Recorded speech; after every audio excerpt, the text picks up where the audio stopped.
एक तू सच्चा तेरा नाम सच्चा। अनंत। पृष्ठ 208। अध्याय 14। ब्रह्म आत्मा परमात्मा। जीव गिरे तो नीच अधम नरकगामी पाप आत्मा हो जाता। सत के मार्ग पर चले तो देवात्मा ब्रह्म आत्मा परमात्मा हो जाता। धरती स्वर्ग पाताल की सब संपदा तुझ पे कुर्बान। परम पुरख मेरे सतगुरु साहिब मेहरबान। परमेश्वर तेरी भक्ति बिना विरथा जन्म गमाया। जब ही हंस तजी यह काया सिर धुन धुन पछताया। सतपुरुष बाबा फुलसंदे वाले कहते हैं कि तान और तंज और निंदा संतों के सेवकों को भी पक्का और दुरुस्त करती है।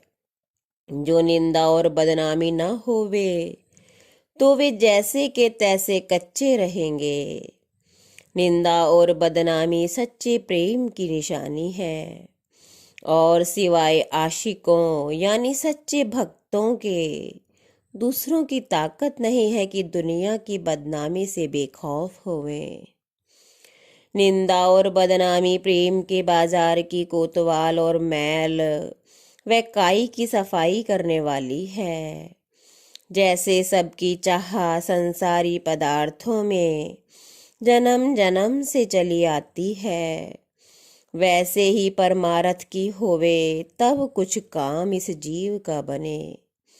यह संसार जो उजाड़ है इसको बस्ती समझ रखा है और जो उसके पदार्थ हैं जो कि नाशवान हैं उनको सत्य जानते हैं, और जो इसमें सत्य है उसकी खबर भी नहीं है तो क्यों कर इस जीव का गुजारा होए।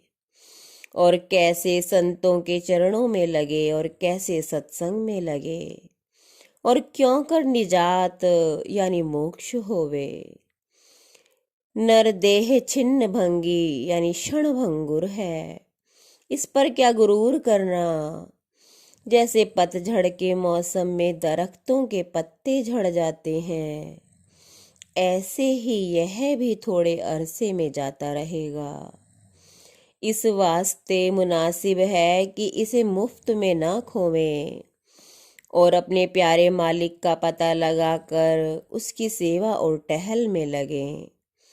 मालूम होवे कि माता पिता पुत्र स्त्री और यार दोस्त जाति बिरादरी और धन इनमें कोई सच्चा और प्यारा नहीं, बल्कि ये सब दुख के दाता हैं। पर संसारी जीव इनको सुख रूप मानते हैं, सो वह अभागी हैं और बड़भागी वही है जो सतगुरु पूरे की प्रीत करते हैं और उनकी सेवा में अपना तन मन धन लगाते हैं। इस जवानी में जिसने सतगुरु का खोज कर लिया वही अक्लमंद है, और जो गाफिल रहा उसको पछताना पड़ेगा।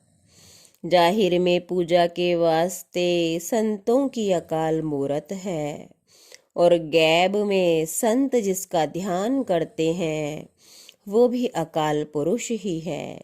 एक तू सच्चा तेरा नाम सच्चा।